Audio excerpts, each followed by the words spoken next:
Bismillahirrahmanirrahim. Assalamualaikum warahmatullahi wabarakatuh.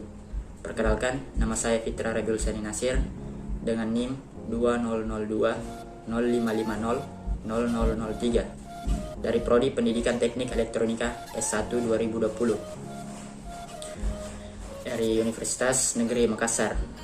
Baik, pada kesempatan ini saya akan mempresentasikan hasil belajar mengajar saya, di mana kegiatan ini dilakukan secara daring atau pembelajaran daring. Adapun rencana pembelajaran yang meliputi RPP, bahan ajar, media pembelajaran, LKPD, dan instrumen penilaian. Baik, langsung saja. Di sini saya akan membahas pembelajaran tentang sistem mikroprosesor, di mana sistem itu merupakan gabungan dari beberapa elemen atau komponen yang membangun suatu fungsi tertentu. Sedangkan mikroprosesor secara fisiknya adalah sebuah chip rangkaian terintegrasi atau IC dalam paduan skala yang sangat besar. Sedangkan secara fungsi, mikroprosesor didesain bekerja sebagai pelaksana instruksi atau program pengendali sistem, serta sebagai pusat pengolah data digital. Sebuah sistem yang dibangun dari beberapa komponen elemen, dalam hal ini Central Processing Unit CPU, Memory Unit, Input Unit, dan bekerja sebagai pengolah data digital. Itulah sistem mikroprosesor. Komponen utama dari sistem mikroprosesor ini yang pertama yaitu Central Processing Unit atau CPU, Read Only Memory atau ROM, Read Write Memory atau RWM. Program yang keempat itu Programmable Input Output atau PIO. Selanjutnya pewaktu atau clock. Berikut blok diagram dari sistem mikroprosesor sederhana yang berawal dari input device menuju ke input output device, selanjutnya ke CPU, lalu menuju ke RAM atau ROM, lalu yang berakhir ke output device. Untuk penjelasan lebih lanjutnya, mari kita simak video berikut. Baik. Bismillahirrahmanirrahim. Assalamualaikum warahmatullahi wabarakatuh. Alhamdulillahirrabbilalamin, kita semua masih diberi kesempatan dan kesehatan untuk hadir di pertemuan kali ini dalam rangka diskusi mengenai struktur bus dan sistem interkoneksinya. Dalam hal ini blok diagram CPU atau blok diagram komputer sederhana. Langsung saja, saya akan menjelaskan apa itu bus dalam blok diagram CPU. Bus itu merupakan saluran penghubung atau media transfer data atau listrik antara dua atau lebih komponen-komponen komputer. Sebuah bus juga memiliki perbedaan dalam menghubungkan komputer. Salah satunya bus yang menghubungkan komputer utama, komputer disebut bus sistem. Komponen yang atau komputer yang dihubungkan oleh bus antara lain CPU, memori, dan perangkat input-output. Fungsinya sendiri, bus itu berfungsi dalam transfer data antara lain data atau program yang tersimpan dalam memori dapat diakses dan dieksekusi CPU melalui perantara bus. Fungsi yang kedua yaitu melihat hasil eksekusi melalui monitor juga menggunakan sistem bus. Fungsi yang ketiga, kecepatan komponen penyusun komputer harus diimbangi kecepatan dan manajemen bus yang baik. Selanjutnya, struktur bus ada 3 yaitu data, address, control.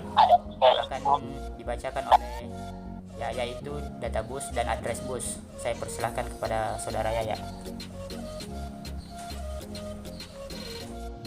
Baiklah, saya akan menjelaskan tentang data bus, yaitu sesuai namanya itu data bus, yaitu memiliki fungsi untuk mentransfer data antara mikroprosesor dan memori atau device lainnya.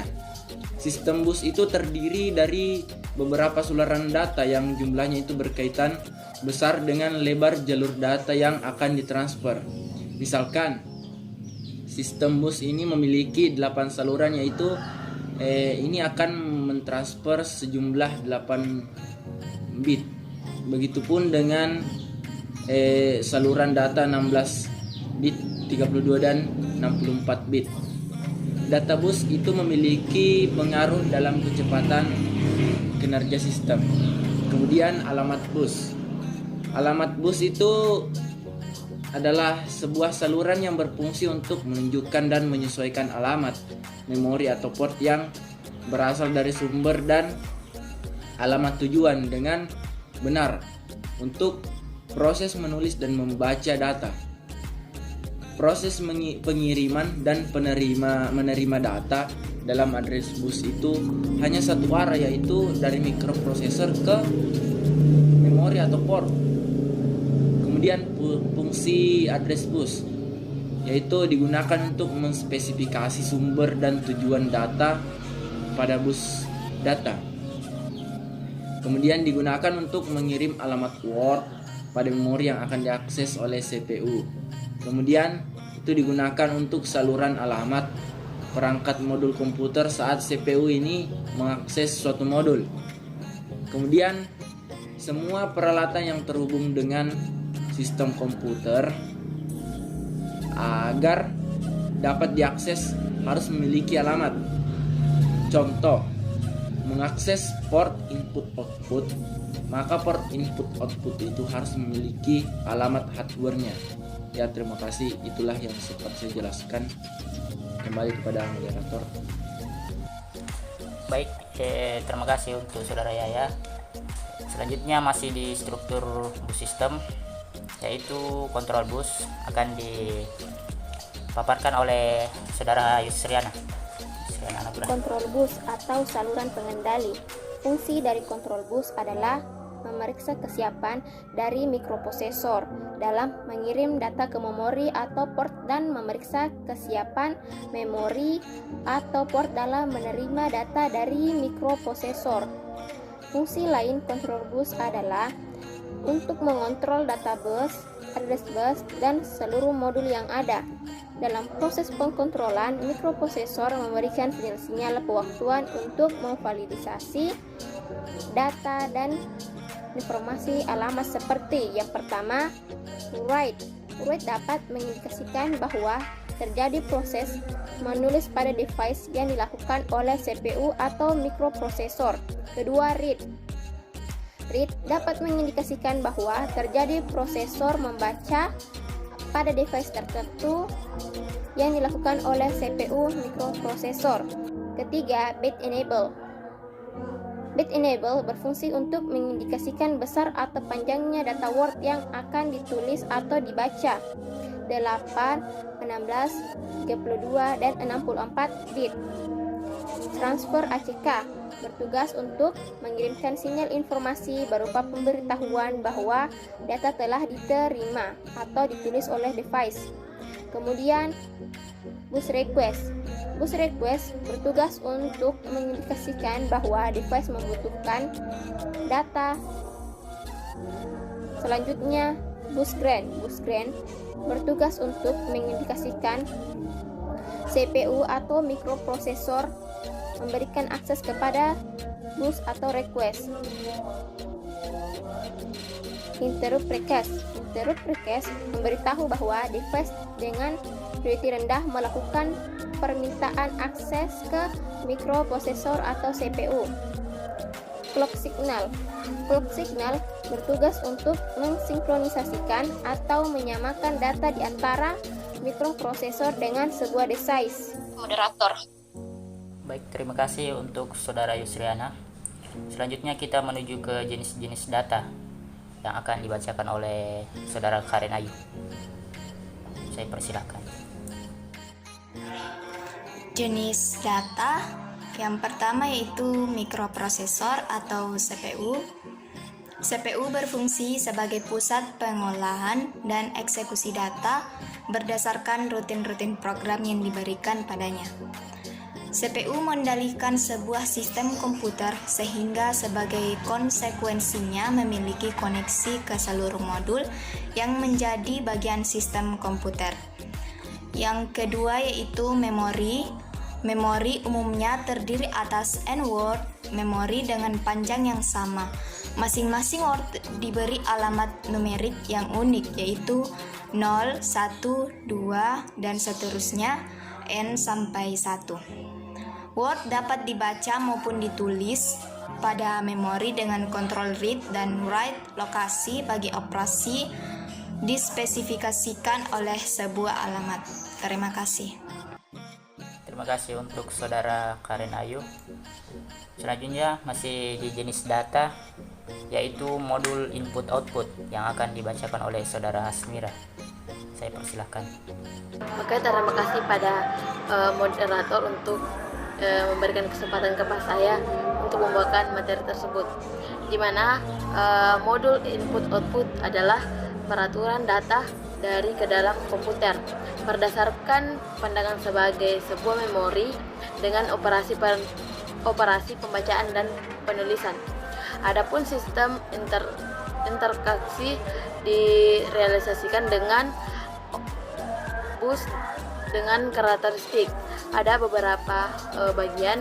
Yang pertama itu merupakan saluran bersama yang menghubungkan dua atau lebih modul penyusun sistem komputer.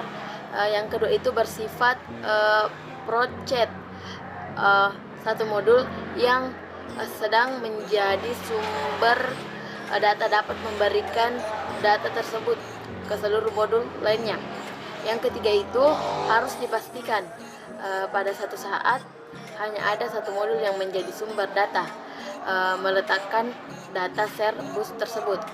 Umumnya terdiri dari 50 sampai 100 jalur. Yang pertama itu address, yang kedua data information, yang ketiga kendali untuk address dan data-data lainnya seperti power grow, un, dan clock. Terima Baik, kasih. berikut adalah tampilan animasi dari sistem blok diagram komputer sederhana. Yaitu yang pertama itu ada input device. Di sini input device sebagai contoh mouse, ada keyboard dan lain-lainnya. Masuk ke input output port. Lalu dari input output port ke CPU. CPU membaca data dari peripheral melalui modul input output. Setelah itu dari CPU menuju ke memori. CPU melakukan penyimpanan atau penulisan data ke memori. Lalu dari memori kembali lagi ke CPU. CPU melakukan pembacaan data melalui instruksi dari memori. Selanjutnya CPU ke input output. CPU mengirimkan data ke perangkat peripheral melalui modul input output. Selanjutnya dari input output itu akan mengirimkan data ke output device seperti monitor, headset, ada juga speaker, proyektor dan lain-lainnya.